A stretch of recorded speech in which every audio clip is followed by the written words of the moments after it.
여러분, 한때 미국의 힘을 상징하던 이름이 있었습니다. 바로 US 스틸이죠. 20세기 초 미국의 도시마다 솟아있던 마천루, 그리고 대서양을 가로지른 거대한 함선, 그 모든 것에 뼈대를 세운 게 US 스틸이었습니다. 그러나 지금 그 전설은 녹슬어가고 있습니다. 산업화 시대의 영광은 남아있지만 글로벌 경쟁 구도에서는 낡은 유산으로 취급받고 있죠. 맞습니다. 미국 러스트벨트의 상징이라 불리던 US 스틸은 이제 더 이상 강철의 자존심이 아닙니다. 고로에서 뿜어져 나오던 불꽃은 여전히 있지만 에너지 소비와 탄소 배출로 따지면 시대착오적입니다. 문제는 단순히 기술만이 아닙니다. 미국의 노동조합 구조, 정치적 간섭, 그리고 글로벌 공급망의 변화가 복합적으로 얽혀 기업의 손발을 묶고 있죠. 저는 특히 노동조합 문제를 강조하고 싶습니다. 생산성보다 협상력이 앞서는 구조가 수십 년째 이어지고 있습니다. 정리해고나 설비 현대화 계획이 나오면 즉각적인 파업 위협이 뒤따릅니다. 이 때문에 US 스틸은 늘 현장 불확실성을 안고 운영해야 했습니다. 반면 한국의 포스코는 자동화와 공정 데이터화로 인력을 줄이면서도 생산성을 높였고, 노사 관계에서도 협력적 모델을 만들어냈죠. 이 차이가 바로 경쟁력의 간극으로 이어졌습니다. 그렇다고 해서 US 스틸이 완전히 무너졌다고 말할 수는 없습니다. 여전히 미국 정부의 보호막이 존재합니다.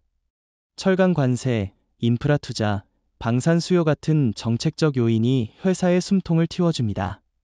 미국 내에서 메이드 인 어메리카라는 구호는 여전히 힘이 있죠. 하지만 그것은 인공호흡에 불과합니다. 본질적 경쟁력, 즉 친환경 공정, 스마트 제강, 고부가 강제, 이 세 가지 요소에서 US 스틸은 한참 뒤처져 있습니다. 특히 방산 전기차 에너지 전환 시장은 소재의 균질성, 납기 신뢰성, 탄소 배출 인증을 요구하는데 이 시험지를 통과하기 어렵습니다. 반면 한국은 이미 2000년대 중반부터 자동차 강판, 전기 강판, 초고장력강 등에서 글로벌 완성차와 공동 개발하며 국제 표준을 선도해왔습니다. 그 부분은 인정합니다. 실제로 포드나 GM이 요구하는 전기차용 강판은 단순히 두께와 강도만이 아니라 전자기적 특성과 가공성까지 고려해야 하죠. 그런데 미국 내 철강사들은 이 조건을 맞추는데 시간이 오래 걸립니다. 한국 기업들은 공정 데이터를 활용해 사양 맞춤형 생산을 이미 구현했으니 경쟁이 될 수 없습니다. 게다가 글로벌 투자자들의 시선도 다릅니다. 미국 증시는 더 이상 US 스틸을 성장주로 보지 않습니다. 반면 포스코 홀딩즈는 2차 전지 소재, 친환경 철강, 수소 프로젝트로 주목받고 있죠. 같은 철강업이라는 산업 분류 아래 있지만 투자자들에게는 완전히 다른 세계로 인식됩니다. 그러나 역사적 상징성 때문에 미국 내에서 US 스틸의 재건을 요구하는 목소리도 여전히 큽니다. 제2의 뉴딜을 외치며 러스트벨트의 공장을 다시 돌리자는 정치적 구호 말이죠. 문제는 구호와 현실이 다르다는 점입니다. 고로 하나를 개보수하는 데만 수십억 달러가 들어가고 환경 규제 기준을 충족하려면 탄소 포집 저감 설비까지 설치해야 합니다. 결국 재건이라는 말은 정치적으로는 멋있지만 산업적으로는 비효율의 재탕에 불과합니다. 그래서 저는 이렇게 말하고 싶습니다. US 스틸은 전설로는 남을 수 있지만 미래의 주역이 될 수는 없다고요. 이제 이야기의 무대가 일본으로 넘어갑니다. 일본 제철, 즉 니판 스틸은 작년 큰 결단을 내렸습니다. 미국의 상징과도 같은 US 스틸을 인수하겠다고 나선 것이죠. 언뜻 보면 미국 시장 장악이라는 멋진 구호가 따라붙지만 그 이면에는 깊은 함정이 숨어 있습니다. 맞습니다. 인수 발표 직후 일본 언론과 투자자들은 환호했지만 조금만 들여다보면 의문이 생깁니다. 첫째, US 스틸은 구조적으로 노후화된 설비와 만성적인 노사 갈등을 안고 있습니다. 둘째, 미국 정부는 외국 기업 인수에 대해 까다로운 심사를 적용하고 있습니다. 마지막으로 철강 산업 자체가 친환경 전환이라는 거대한 구조적 변화를 겪고 있는데 일본 제철이 과연 이 모든 걸 감당할 수 있느냐는 것이죠. 저는 이 상황을 황금족쇄라고 부르고 싶습니다. 겉보기에는 세계 최대 경제대국의 전설적 기업을 소유하게 되는 영광이지만 실제로는 정치, 노동조합, 환경규제라는 삼중 족쇄를 함께 차게 되는 셈입니다. 특히 미국 철강노조는 한국이나 유럽과는 비교할 수 없을 정도로 강력합니다. 인수 직후부터 고용 보장을 요구하고 나섰고 구조조정이나 설비 현대화는 사실상 불가능해졌습니다. 그런데 일본제철도 바보는 아닙니다. 그들은 분명히 미국 내에서 정치적 영향력을 확보하고 메이드 인 어메리커 규정에 대응해 시장 점유율을 늘리려는 장기 계산을 했을 겁니다. 자동차 인프라 에너지 수요가 여전히 큰 미국 시장에서 입지를 굳히면 장기적으론 이득이 될 수 있지 않겠습니까? 표면적으론 그렇지만 현실은 훨씬 복잡합니다. 미국은 지금 동맹이라도 전략산업 분야에서는 선택적으로 차별합니다. 예컨대 일본제철의 인수거는 외국인 투자심사위원회 CFIUS에서 몇 차례 제동이 걸렸습니다. 이유는 단순히 독점 문제가 아니라 일본 기업이 미국의 방산 철강을 지배할 경우 안보상 위험이 없는가라는 논리였죠. 이게 바로 미국식 이중잣대입니다. 그 부분은 흥미롭습니다. 같은 동맹국이지만 미국은 언제든 안보를 이유로 규제를 걸 수 있다는 말이군요. 그렇다면 일본제철은 막대한 자본을 투입하고도 실제 경영권은 제약받는 처지에 놓일 수 있습니다. 맞습니다. 그리고 여기에 노동조합 리스크가 겹치니 일본제철은 인수 대금 외에도 매년 수십억 달러를 추가로 노동 비용으로 지출해야 할 겁니다. 단순히 기업 인수가 아니라 미국 정치와 노조, 규제의 늪에 스스로 들어간 것이죠. 그런데 혹자는 이렇게 말할지도 모릅니다. 그래도 일본제철은 기술력이 있다. 고급 강제, 자동차 강판, 전자강 등에서 축적된 노하우를 US 스틸 설비에 접목한다면 돌파구가 생길 수도 있다. 이에 대해선 어떻게 보십니까? 기술 이전이란 건 말처럼 간단치 않습니다. US 스틸의 노후, 설비와 인프라는 최신 공정을 그대로 이식하기 어렵습니다. 오히려 전체 라인을 뜯어 고쳐야 하는 수준이 될 겁니다.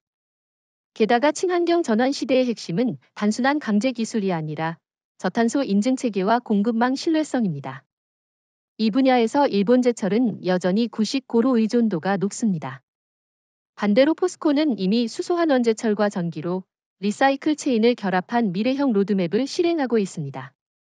즉, 일본제철이 미국 시장 진출로 미래를 잡으려 했지만 실상은 과거의 유산을 떠안게 된 셈이군요. 그리고 미국 정치 구조는 일본제철을 진정한 파트너라기보다 돈줄로만 이용할 가능성이 크다. 일본제철이 미국의 함정에 갇혀 허우적거릴 때 포스코는 전혀 다른 길을 걸었습니다. 그 길은 요란하지 않았지만 방향은 분명했습니다. 포스코는 단순한 제철 회사를 넘어 미래 산업의 소재 공급망 전체를 장악하는 조용한 혁신의 길을 선택한 것입니다. 맞습니다. 많은 사람들이 아직도 포스코를 포항제철이라는 옛 이미지로만 떠올립니다. 그러나 실제 포스코는 이미 철강을 넘어 배터리, 수소, 히토류, 친환경 에너지까지 포괄하는 미래형 소재 플랫폼 기업으로 변모했습니다. 핵심은 우선순위 전환이었습니다. 일본과 중국이 여전히 고로 중심의 체급 경쟁과 저가 대량 생산에 머물러 있을 때 포스코는 양보다 질을 택했습니다. 수소 환원 제철, 전기로 전환, 스크랩 리사이클링을 통해 탄소를 줄이고 초고장력강과 전기강판 같은 고부가 강제에 집중했습니다. 동시에 리튬 니켈 정년, 양극재 음극재 생산, 재활용 체인까지 구축해 2차 전지 소재 생태계까지 손에 넣었습니다.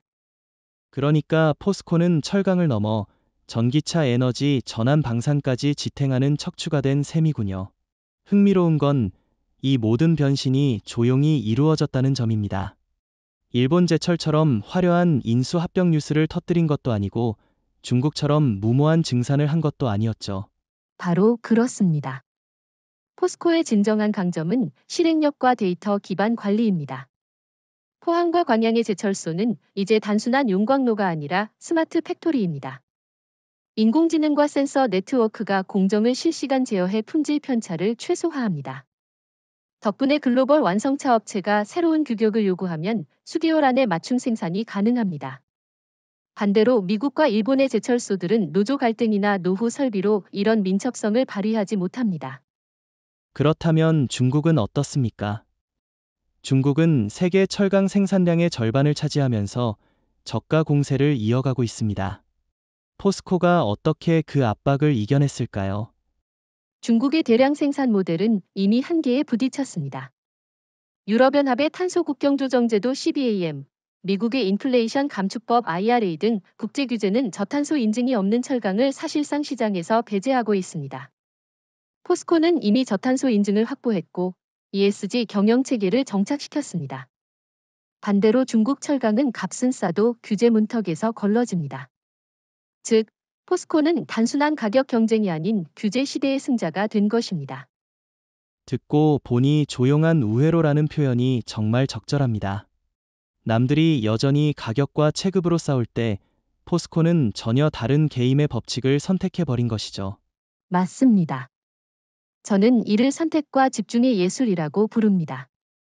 일본 제철은 미국의 낡은 자산을 떠안았고 중국은 값싼 범용제에 매달렸습니다. 반면 포스코는 미래의 성장 동력에 집중하며 조용히 세계 시장의 핵심 자리를 선점했습니다. 일각에서는 포스코가 너무 많은 분야로 확장하고 있다는 우려도 제기합니다.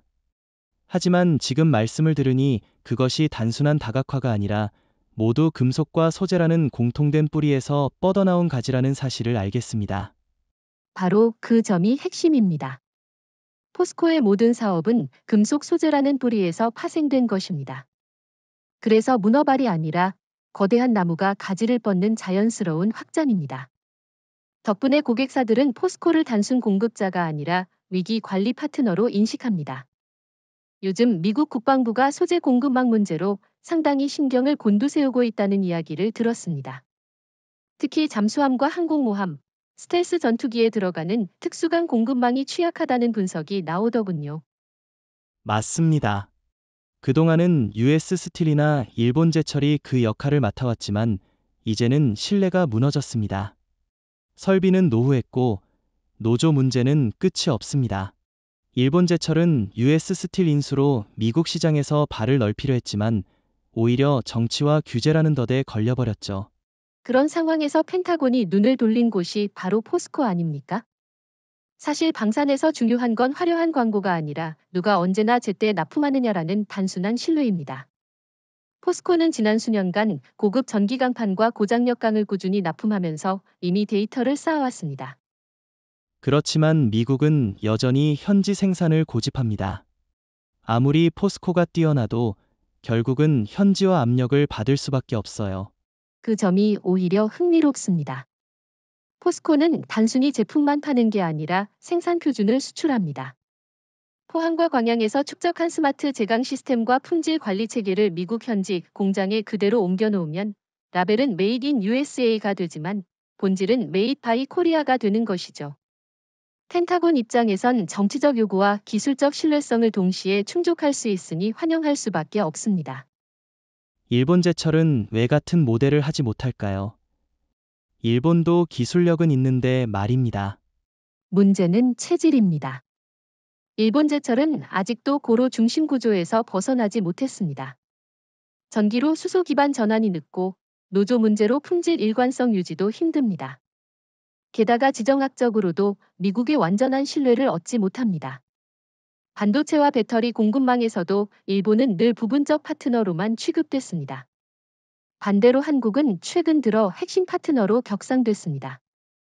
그렇다면 펜타곤이 내리는 선택은 사실상 명확해집니다. 중국은 안 되고 일본은 위험하고 결국 한국의 포스코가 유일한 해답이라는 것이죠. 정확합니다. 국방부는 감정이 아니라 확률로 계산합니다. 납품 지연 확률, 품질 편차 확률, 정치적 변수를 분석합니다. 그리고 그 수치에서 가장 안정적으로 나타나는 기업이 포스코입니다. 저도 동의합니다. 더 흥미로운 건 이 변화가 단순히 방산 조달을 넘어서 미국 산업 정책 전반에 영향을 준다는 점입니다. 일본 제철을 향해서는 규제를 강화하면서 동시에 포스코에게는 조용히 길을 열어주는 이중 전략을 쓰고 있죠. 바로 그게 이번 국면의 분기점입니다. US 스틸의 몰락, 일본 제철의 함정, 중국의 배제 속에서 한국 포스코가 펜타곤의 새로운 기둥으로 떠오른 겁니다. 이것은 단순한 기업 간 경쟁이 아니라 세계 공급망의 균형이 한국으로 기울어지는 역사적 전환점입니다. 결국 미국이 한국을 단순한 하청이 아니라 필수 동반자로 인정한 셈입니다. 과거에는 미국이 기술을 공급하고 한국이 따라가는 구조였다면 이제는 미국이 한국의 소재와 표준에 의존하는 구조로 뒤바뀌었군요. 네, 이 변화는 앞으로 더욱 뚜렷해질 겁니다. 펜타곤의 선택은 곧 세계가 인정할 수밖에 없는 현실이 될 테니까요. 포스코가 없으면 미국의 안보도 흔들린다. 이 메시지가 이제 국제 질서 속에서 공식화되고 있는 것입니다. 테슬라 이야기를 빼놓을 수 없죠. 일론 머스크가 미국의 전기차 시장을 지배하고 있지만 배터리 공급망에서는 포스코 없이는 단 한 발짝도 나아가기 어렵습니다. 양극재, 음극재, 니켈 리튬 정년 롤 오브 덤 포스코의 손을 거칩니다. 동의합니다. 사실 테슬라는 중국 CATL이나 일본 파나소닉과도 협력 관계를 유지해왔습니다. 그런데 최근 몇 년 사이 전략적 중심축이 점점 포스코 쪽으로 이동하고 있다는 점이 흥미롭습니다. 그 이유가 뭘까요? 첫째, 정치적 리스크 회피입니다. CATL은 기술력은 있지만 미중 갈등 국면에서 테슬라가 전적으로 의존하기엔 불안합니다.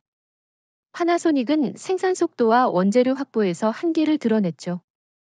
반면 포스코는 미국, 호주, 남미에 걸친 광물 조달 네트워크를 확보하고 있고 무엇보다 한국은 미국과 전략적 동맹 관계라 정치적 리스크가 최소화됩니다. 둘째 이유는 기술적 안정성입니다. 배터리 소재는 단순히 광물을 가공하는 게 아니라 수율 불량률 관리가 생명입니다. 테슬라가 요구하는 극한의 품질을 충족할 수 있는 회사는 포스코 외엔 사실상 없습니다. 광양에 있는 포스코 케미칼의 양극재 공장은 세계 최고 수준의 품질 관리 시스템을 갖추고 있죠. 맞습니다.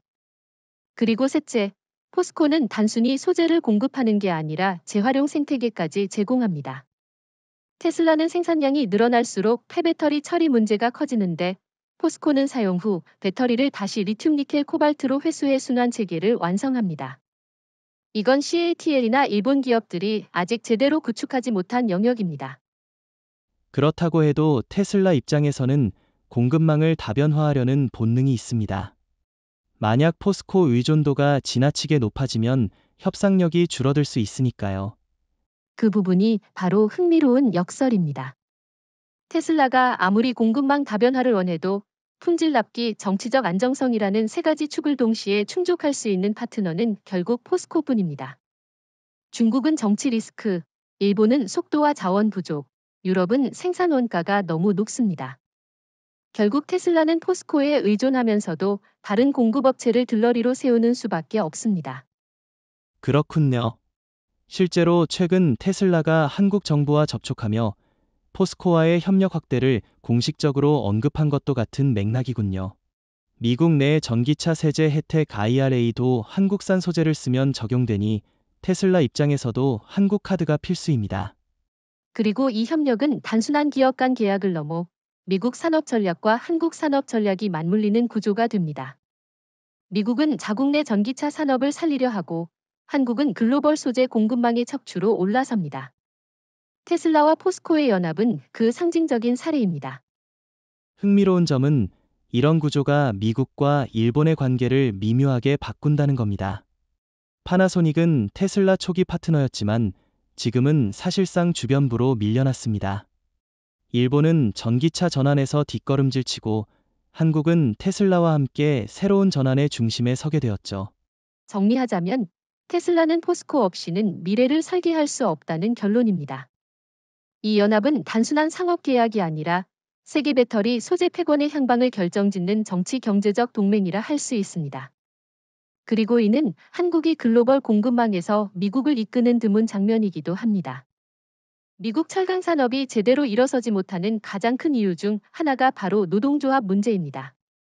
노동조합은 노동자의 권익을 지키는 역할을 하지만 동시에 산업혁신을 가로막는 걸림돌이 되기도 합니다. US 스틸과 일본 제철이 미국에서 부딪히는 벽이 바로 이 노조 문제죠.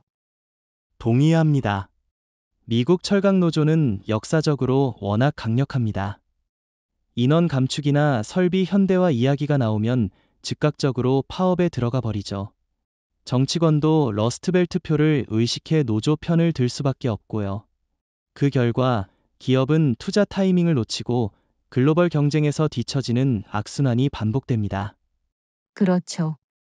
최근 일본제철이 US 스틸 인수 후 맞닥뜨린 것도 바로 그겁니다. 설비 효율화를 시도하려 했지만 노조가 고용 보장을 요구하며 강력 반발했습니다. 결국 일본제철은 돈은 돈대로 쓰고 효율은 전혀 개선하지 못하는 양손 묶인 상태가 되어버렸습니다. 반대로 포스코는 노사 관계의 모델이 다릅니다.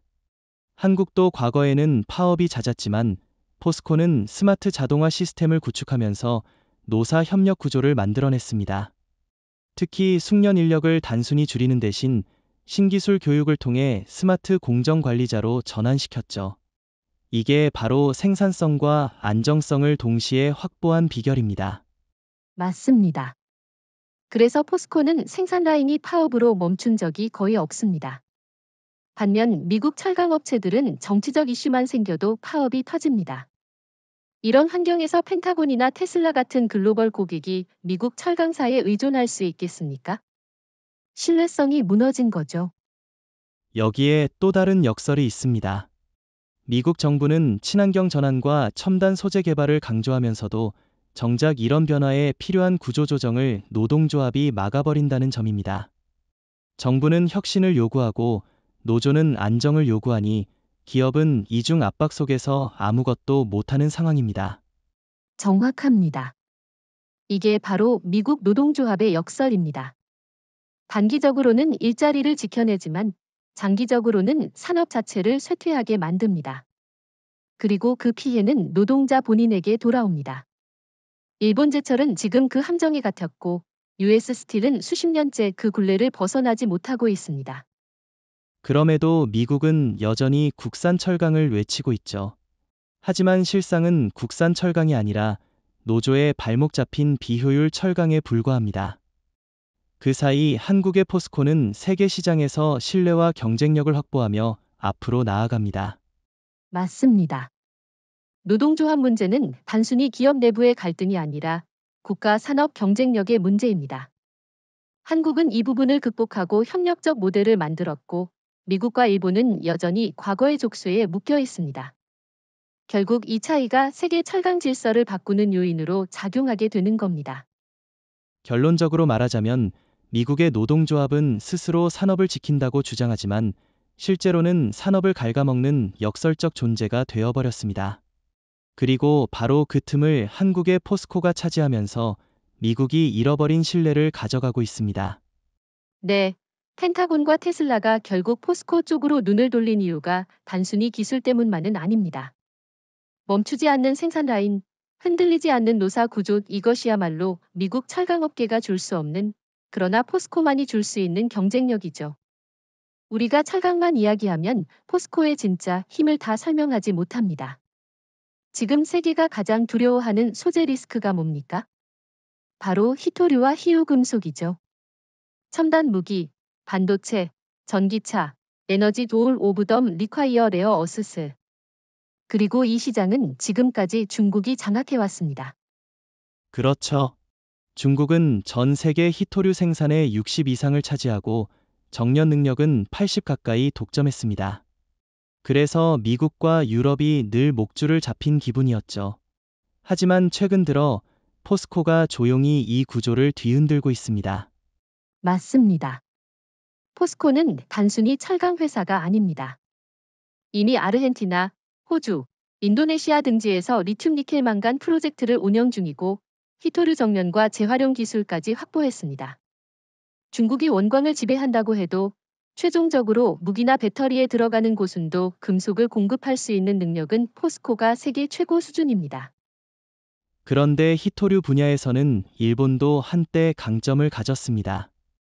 특히 희토류 자석이나 특수합금에서 일본 기업이 세계 시장을 선도했죠. 그런데 왜 지금은 일본이 힘을 쓰지 못하는 걸까요? 이유는 단순합니다. 일본은 자체 자원 기반이 약하고 중국에 지나치게 의존해왔습니다. 2010년 센카쿠 열도 갈등 당시 중국이 히토류 수출을 제한했을 때 일본은 속수무책으로 당했습니다. 그 이후 대체 공급망을 찾으려 했지만 정련과 재활용 기술에서 한국만큼의 실행력을 보여주지 못했습니다. 반대로 포스코는 자원은 수입하더라도 가치는 한국에서 만든다는 전략을 일찌감치 세웠습니다. 흥미롭네요. 결국 포스코는 자원을 직접 보유하지 않아도 정년 재활용 품질 인증이라는 핵심 기술을 장악해 히토류 산업의 척추가 된 것이군요. 정확합니다. 그리고 이 점은 미국 펜타곤과 테슬라뿐 아니라 유럽 기업들에게도 중요합니다. 유럽은 탈탄소 정책 때문에 배터리와 재생에너지 설비가 폭발적으로 늘고 있는데 중국산 히토류를 쓰면 정치적으로도 위험합니다. 그래서 EU가 한국의 포스코를 전략 파트너로 지정한 겁니다. 하지만 혹자는 이렇게 반론할 수도 있습니다. 중국은 여전히 원광을 쥐고 있으니 결국 세계가 중국에 의존할 수밖에 없다. 이에 대해선 어떻게 생각하십니까? 원광을 쥐고 있다고 다 가진 게 아닙니다. 원광은 원석일 뿐, 그것을 정련하고 규격화해 반도체나 무기에 들어갈 수 있는 고순도 소재로 만드는 기술이 핵심입니다. 중국은 여전히 품질 편차가 크고 ESG 기준에 취약합니다. 반면 포스코는 국제 표준을 충족하는 정년 재활용 역량을 이미 확보했습니다. 다시 말해 중국은 양을 쥐었지만 포스코는 질을 쥐었다는 것이죠. 듣고 보니 세계가 왜 포스코를 히토류 희유금속의 척추로 평가하는지 알겠습니다.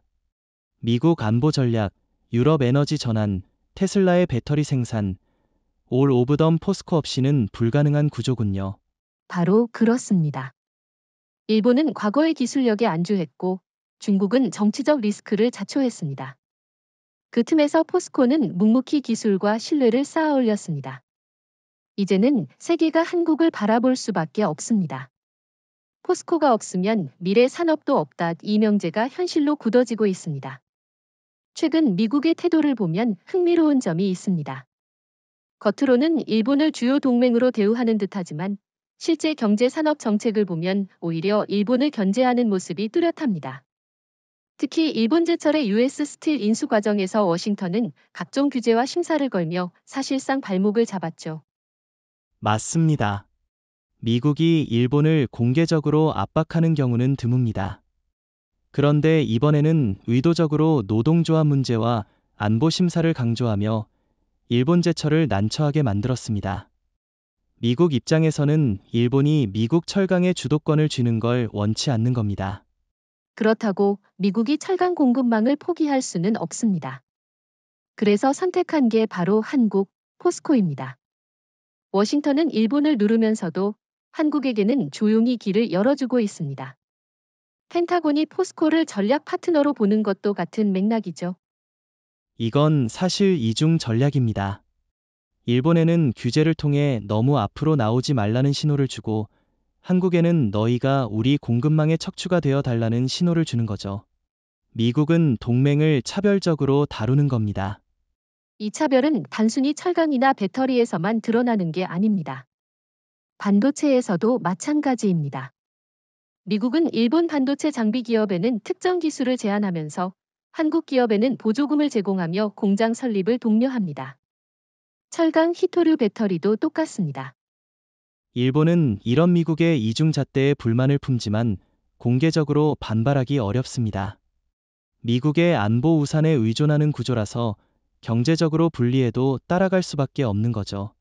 반면 한국은 지금의 상황을 기회로 삼고 있습니다. 포스코가 미국과 직접 공급망을 맞물리면서 한국의 위상은 과거와 달리 대체 불가 파트너로 격상됐습니다. 중국 입장에서도 재미있는 상황입니다. 미국이 일본을 견제하면서 한국을 끌어안는 걸 보며 긴장할 수밖에 없습니다. 중국이 히토류를 무기로 삼으려 해도 이미 포스코가 대체 공급망을 장악하고 있으니 미국이 흔들리지 않습니다.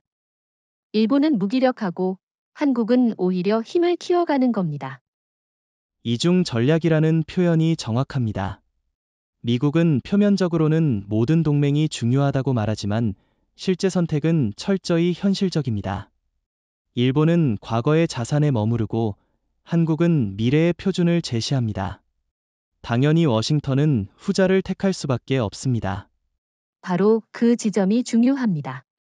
일본 제철이 수십억 달러를 쏟아부으며 US 스틸 인수에 매달릴 때 포스코는 워싱턴과 조용히 네트워크를 넓히며 미래 산업의 기둥으로 자리 잡았습니다. 워싱턴의 이중 전략은 결국 한국에 유리하게 작동한 겁니다. 정리하자면 미국은 일본을 동맹이라 부르면서도 실제로는 발목을 잡고 한국을 동맹이라 부르면서도 실질적으로는 공급망의 핵심으로 격상시켰습니다.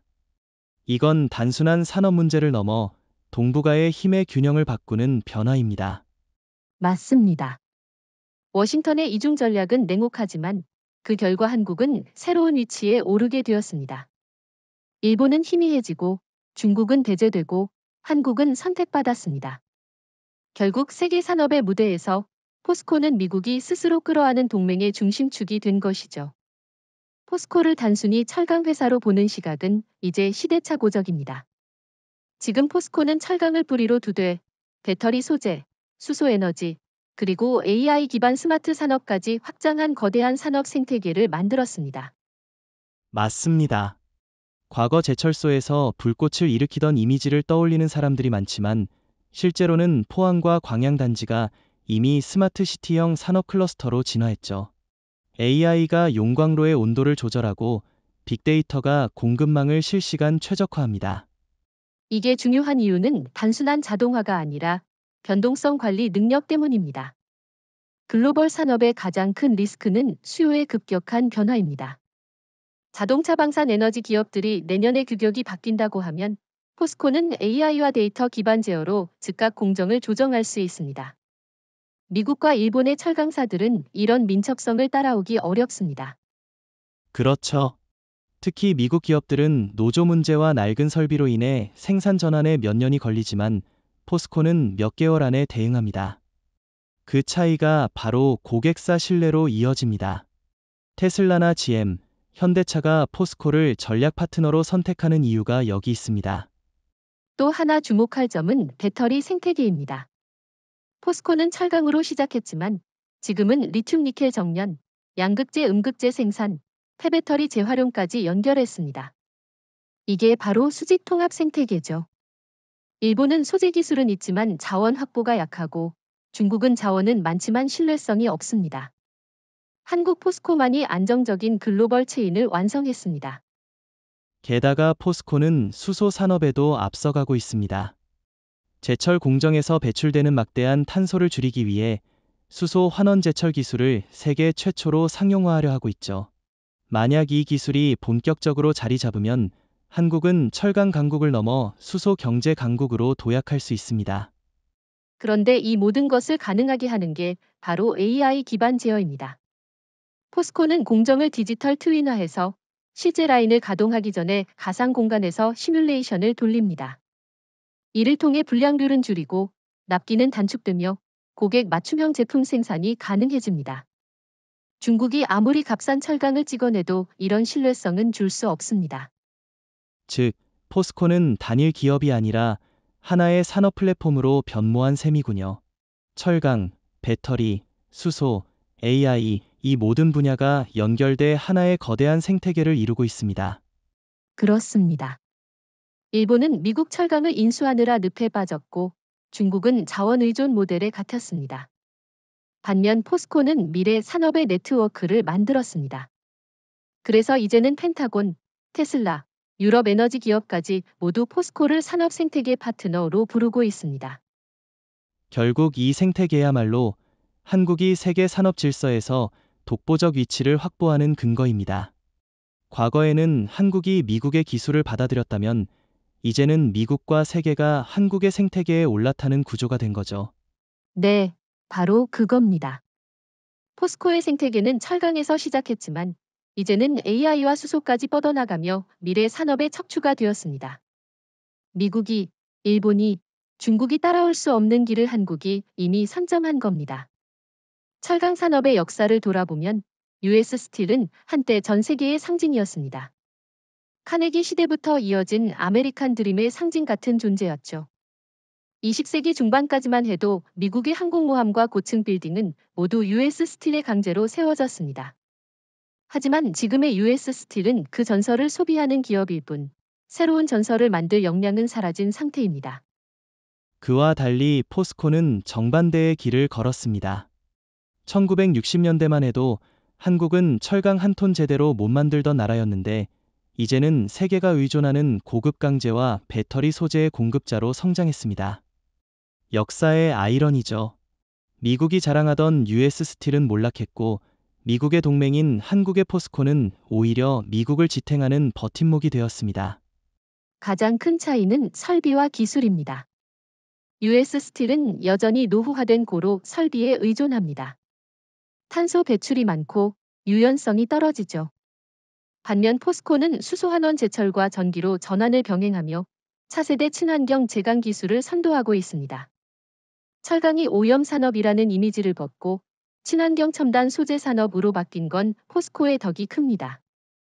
노사 관계에서도 극명한 차이가 드러납니다. US 스틸은 노동조합의 강력한 반발 때문에 구조조정이나 자동화를 추진하기가 어렵습니다. 파업이 잦아 생산이 중단되고 납품이 지연되는 경우도 많습니다. 반면 포스코는 스마트 자동화 시스템을 도입하면서 인력을 줄이되 남은 인력을 숙련 기술자에서 스마트 공정 관리자로 전환시켰습니다. 노사 협력이 가능했기 때문에 생산성과 안정성이 동시에 확보된 것이죠. 이 차이는 결국 신뢰성으로 이어집니다. 글로벌 고객, 특히 테슬라나 현대차, 유럽 전기차 기업들은 납기와 품질을 최우선으로 따집니다. 포스코는 변동 수요에도 AI와 빅데이터 제어로 몇 달 안에 대응할 수 있습니다. 반대로 US 스틸은 파업이나 설비 고장으로 납기를 지키지 못하는 사례가 많습니다. 신뢰가 깨지면 고객은 다른 파트너를 찾을 수밖에 없습니다. ESG 측면에서도 비교가 됩니다. 미국과 유럽은 탄소 규제를 강화하고 있는데 US 스틸은 여전히 탄소 다배출 구조를 벗어나지 못했습니다. 반면 포스코는 이미 저탄소 인증을 확보했고 수소환원 제철 같은 차세대 기술로 유럽 시장에서 신뢰를 얻고 있습니다. EU의 탄소 국경세 CBAM를 고려하면 앞으로 유럽에 들어갈 수 있는 건 포스코 같은 기업뿐입니다. 투자자들의 평가도 극명합니다. US 스틸은 더 이상 성장주가 아닙니다. 보조금과 관세에 의존하며 연명하는 기업으로 보이죠. 글로벌 투자자들은 이미 관심을 철수했습니다. 반면 포스코 홀딩즈는 2차 전지 소재와 친환경 철강, 수소 사업을 이유로 글로벌 자금이 몰려들고 있습니다. 같은 철강업 분류라도 하나는 과거의 기업, 다른 하나는 미래의 기업으로 평가받는 겁니다. 일본 제철과의 비교도 흥미롭습니다. 일본 제철은 US 스틸 인수로 미국 시장에서 존재감을 확보하려 했지만 사실상 US 스틸의 늪에 빠져 같이 퇴보하고 있습니다. 반대로 포스코는 그런 길을 외면하고 AI 수소 배터리까지 연결한 독자적 생태계를 구축했습니다. 두 나라 철강 기업의 선택이 이렇게 다른 결과를 낳은 것이죠. 정리하면 US 스틸은 과거의 영광에 묶여 쇠퇴하는 기업이고 포스코는 미래 산업을 선도하는 기업입니다. 하나는 정치와 노조, 낡은 설비에 발목 잡힌 쇠퇴 산업의 상징이고 다른 하나는 AI 수소 배터리로 뻗어나가는 미래 산업의 플랫폼입니다. 철강과 배터리, 히토류에서의 흐름이 단순히 산업 경쟁으로 끝나는 게 아니라는 점이 흥미롭습니다. 이제 이건 지정학의 문제가 되어가고 있습니다. 미국이 누구를 신뢰할 수 있는 파트너로 삼느냐에 따라 동북아의 힘의 균형이 바뀌고 있죠. 맞습니다. 일본은 미국과 오랜 동맹이지만 일본 제철의 US 스틸 인수건에서 보듯이 워싱턴은 일본을 전폭적으로 밀어주지 않았습니다. 오히려 규제를 통해 일본을 견제했죠. 반대로 한국의 포스코는 펜타곤, 테슬라, 유럽까지 끌어안으며 글로벌 공급망의 중심으로 부상했습니다. 이건 단순한 기업의 문제가 아닙니다. 일본이 안보동맹 1순위라는 상징을 가지고 있더라도 경제산업 동맹의 핵심은 한국으로 옮겨가고 있다는 의미입니다. 미국은 더 이상 일본에만 의존하지 않고 한국을 새로운 축으로 삼고 있습니다. 중국 입장에서는 더욱 불리해졌습니다. 중국은 희토류와 저가 철강으로 서방을 압박하려 했지만 포스코가 대체 공급망을 구축하니 그 무기가 무뎌졌습니다. 중국은 여전히 생산량은 많지만 품질 신뢰 정치적 안정성에서는 한국을 따라올 수 없습니다. 그래서 지금 국제사회에서는 흥미로운 변화가 나타납니다. 과거엔 미국이 일본을 산업동맹의 중심으로 한국을 보조자로 두는 구도였지만 이제는 한국이 중심, 일본이 주변으로 밀려나는 구도로 바뀌고 있습니다. 특히 배터리와 히토류는 일본이 설 자리를 잃어버린 대표적인 분야입니다. 그리고 이 지정학적 파급력은 유럽에서도 확인됩니다. 이유는 미국이 밀어주는 동맹국 중 누구와 손잡아야 할지 판단하는데 일본보다 한국 쪽을 더 선호합니다. 이유는 단순합니다. 친환경 인증과 안정적 납품에서 한국이 압도적으로 앞서 있기 때문입니다. 일본은 아직도 전통 산업 모델에 묶여 있죠. 결국 일본은 정치적으로는 동맹국이라는 타이틀을 유지하지만 경제 산업적으로는 점점 힘을 잃고 있습니다.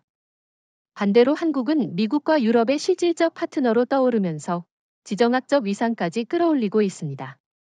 흥미로운 점은 한국이 이 위치에 오른 게 단순히 미국의 배려 때문이 아니라는 겁니다. 포스코를 비롯한 한국 기업들이 스스로 신뢰를 쌓았기 때문에 가능한 일이죠.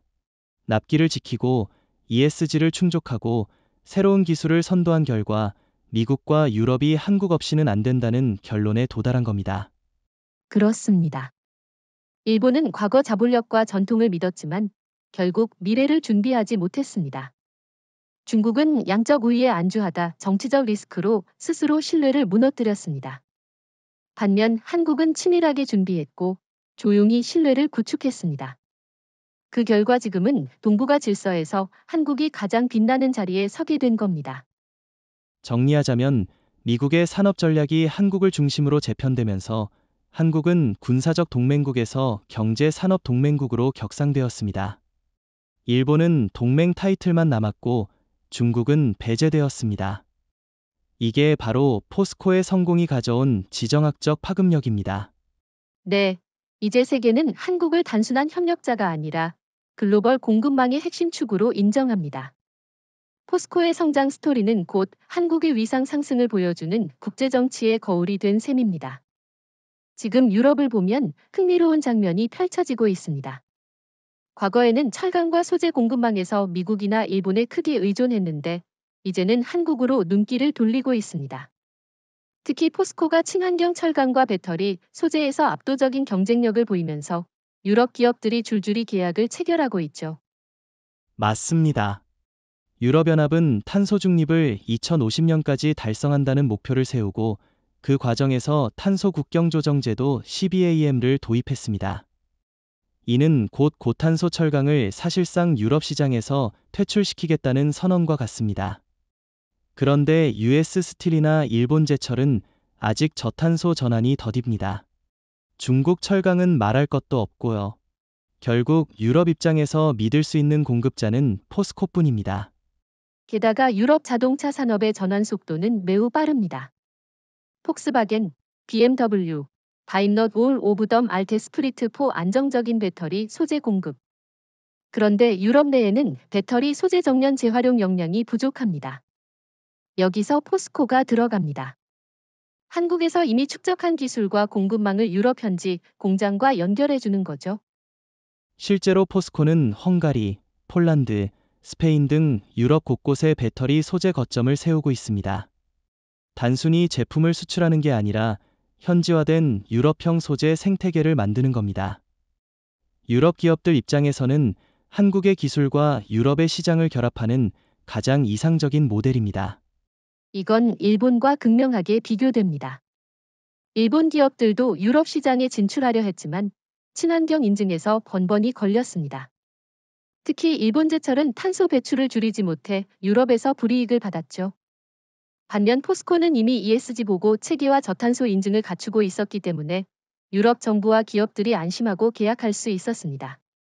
중국도 마찬가지입니다. 중국은 저가 제품으로 유럽에 진입하려 했지만 CBAM 규제에 막혔습니다. 게다가 인권 문제와 정치적 불신이 겹치면서 유럽 기업들이 중국산 소재를 쓰면 오히려 역풍을 맞을 수 있습니다. 그러니 결국 유럽은 한국으로 기울 수밖에 없습니다. 이런 변화는 단순히 경제적 선택이 아니라 지정학적 균형에도 영향을 줍니다.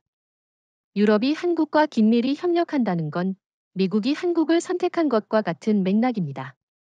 일본이 빠지고 중국이 배제되는 자리에 한국이 들어선 겁니다. 이는 곧 유럽과 미국이 동시에 한국을 산업 파트너 1순위로 인정했다는 뜻이죠. 또 하나 주목할 점은 유럽 언론의 논조 변화입니다. 과거에는 한국을 추격자로 불렀다면 이제는 리더로 표현합니다. 포스코의 친환경 제철 기술, 배터리 소재 공급망, 히토류 정련 능력, all of them are described as Europe's backbone partner.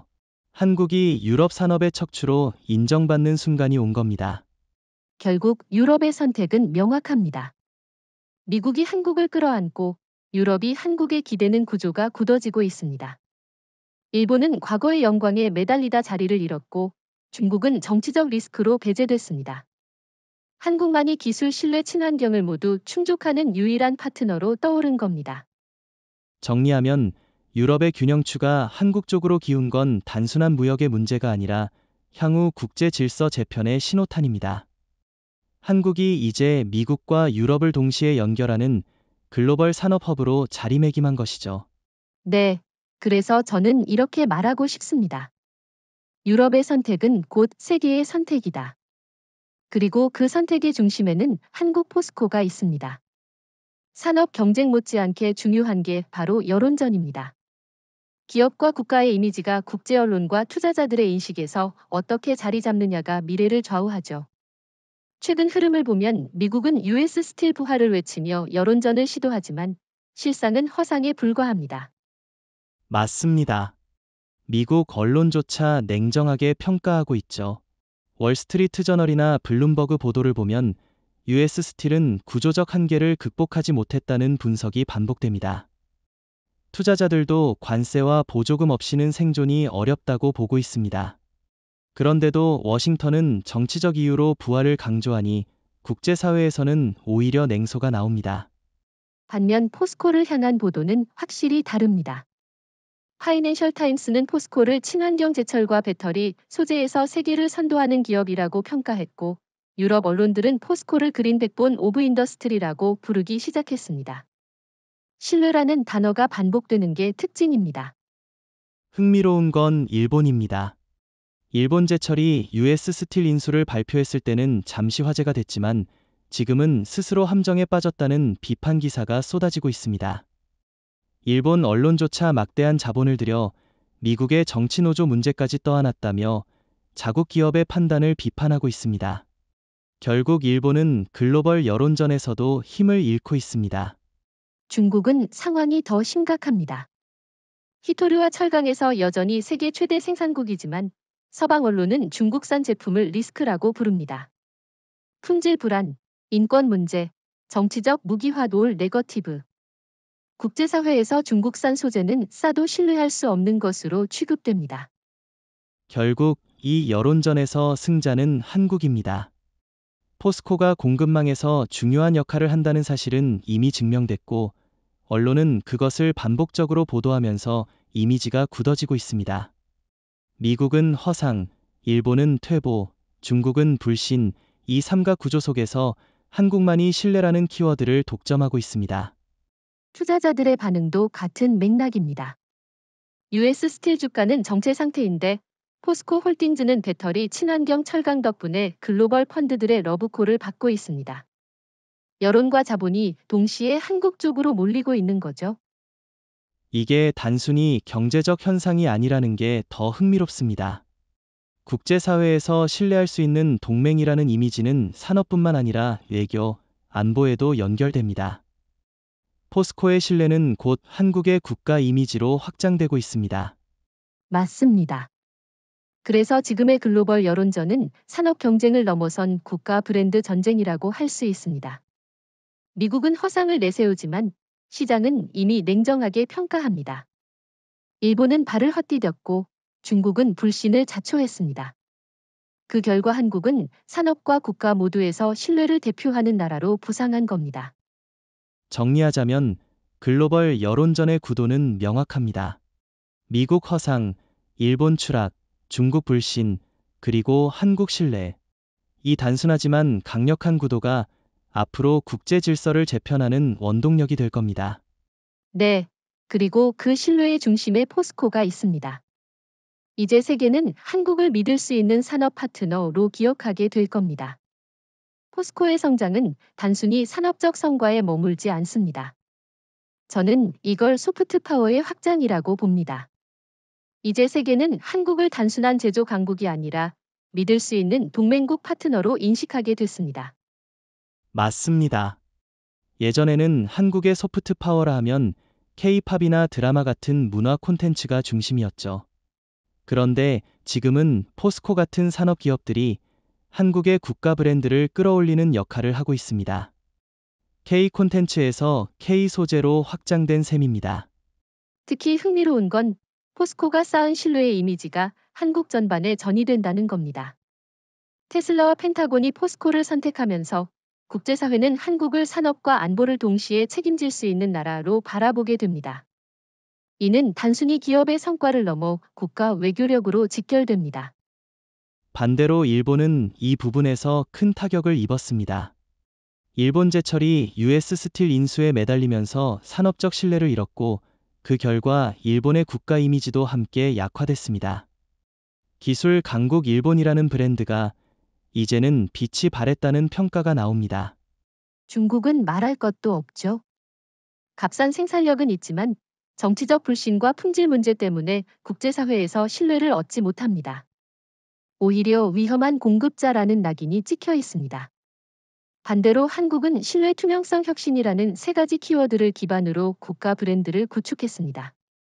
이건 단순히 산업 경쟁이 아니라 외교 무기로도 작용합니다.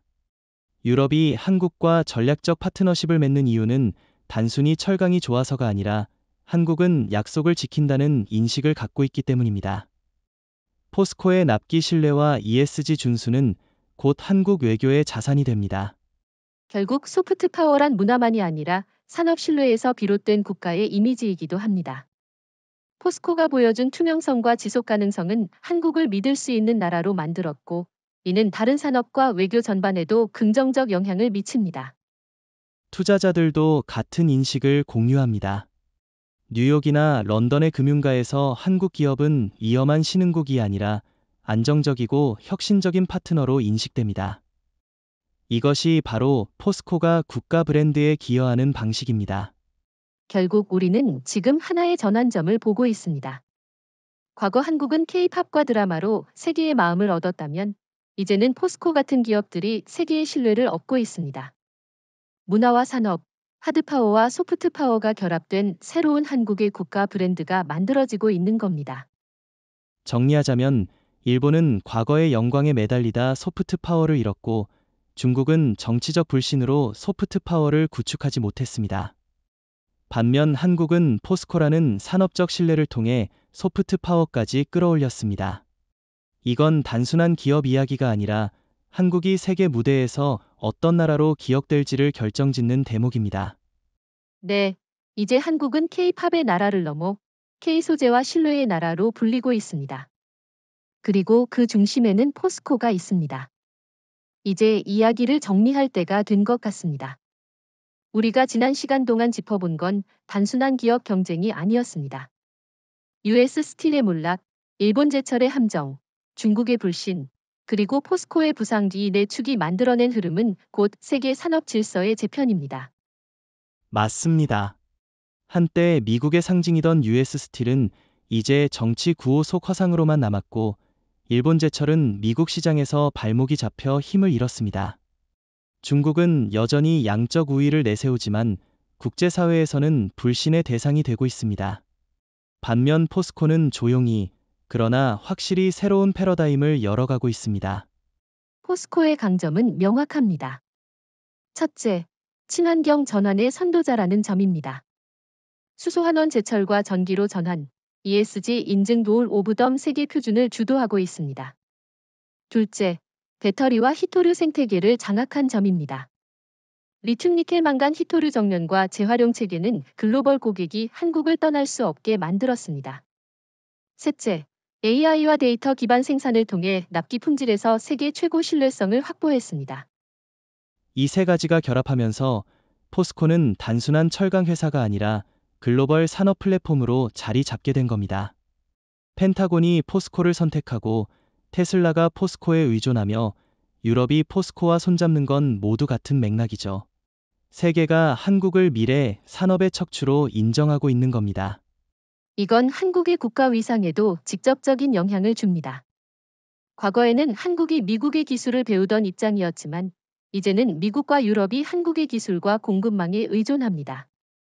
일본은 과거 영광에 묶여 뒤로 밀려났고 중국은 정치적 리스크 때문에 배제되었습니다. 동북아의 균형추가 한국 쪽으로 완전히 이동한 것입니다. 저는 여기서 중요한 교훈을 본다고 생각합니다. 산업 경쟁은 결국 신뢰 경쟁이라는 거 말입니다. 미국은 상징을 잃었고, 일본은 기회를 잃었고, 중국은 신뢰를 잃었습니다. 반대로 한국은 신뢰를 쌓았고, 그 신뢰가 산업과 지정학을 동시에 바꿔놓았습니다. 정리하면 우리는 지금 역사적 장면을 목격하고 있습니다. US 스틸의 사양사양, 그리고 포스코의 비상비상. 이 대비가 바로 21세기 글로벌 산업 지형을 설명하는 가장 압축적인 문장입니다. 앞으로의 미래는 더욱 분명해질 겁니다. 친환경, 배터리, 히토류, AI 이 모든 분야에서 포스코는 이미 리더십을 확보했습니다. 미국도, 유럽도, 심지어 일본과 중국마저 한국을 인정할 수밖에 없는 날이 다가오고 있습니다. 네, 한국은 더 이상 조연이 아닙니다. 포스코를 중심으로 이제는 세계 산업의 무대를 주도하는 주인공이 되었습니다. 이것이 오늘 우리가 내릴 수 있는 가장 분명한 결론입니다.